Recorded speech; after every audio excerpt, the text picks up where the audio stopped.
আসসালামু আলাইকুম এভরিওয়ান, আশা করি সবাই ভালো আছেন। আরে আরে, এত বড় একটা বস্তা, কি আছে এর ভেতরে? চলেন দেখি। এই বছর আমার বাসায় মনে হচ্ছে আমের বন্যা বয়ে যাচ্ছে। আরে না না, আমি কি একা খাবো নাকি? আমি সবাইকে দিয়েই খাবো। কিন্তু সবাইকে দেওয়ার আগে বস্তা থেকে তো আগে বের করতে হবে। ফরমালিন মুক্ত গ্রামের একদম ফ্রেশ আম। আমের ঘ্রাণে পুরো ঘর আমময় হয়ে গেছে। আম, কাঁঠাল সব কিছু মিলিয়ে পুরো ঘর শুধু ফল আর ফল। কাঁঠালটাও অনেক মজার ছিল।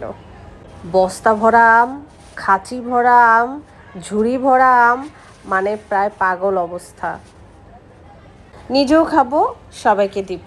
এখন হচ্ছে সবার জন্য ভাগ করতে বসে গেলাম। কাকে কোন ভাগ দিব, কাকে কোথায় পাঠাবো, সব কিছু অ্যারেঞ্জ করছি। আমগুলো অনেক দূর থেকে এসেছে, তাই যত দ্রুত সম্ভব সবাইকে ভাগ করে দিচ্ছি। আর এই যে ঝুড়ি ভরা আম, এটা চলে যাবে ঢাকার বাইরে। সবগুলোকে প্যাকেট করলাম আর একটু বাতাসের নিচে রাখলাম, যেন আমগুলো কোনোভাবেই ফেপে না ওঠে। ভাগ করে দেওয়ার মাঝে অন্যরকম একটা শান্তি আছে, মনে অনেক আনন্দ আনন্দ ফিল হয়। আমার বাসায় সিজনাল যা কিছু আসুক, আমি সব সময় চেষ্টা করি আমার কাছের মানুষগুলোর সাথে ভাগ করে খাওয়ার জন্য। এতে আমার খুব আনন্দ লাগে। কিছু আম চলে যাবে ঢাকার বাইরে, কিছু আম ঢাকার ভিতরে ভাগ হবে। এক একটা জায়গায় এক এক রকম আম চলে যাবে। যেহেতু আমগুলো দূরে যাবে, তাই খোলামেলা করে রেখেছি বাতাসের নিচে।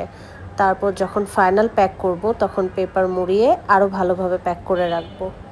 কোন ডিস্ট্রিক্টের আম সবচেয়ে বেশি মজার? কোন কোন জাতের আম আপনার সবচেয়ে বেশি ফেভারিট? কমেন্টস করে অবশ্যই জানাবেন। দেখা হবে নেক্সট ভিডিওতে। আল্লাহ হাফেজ।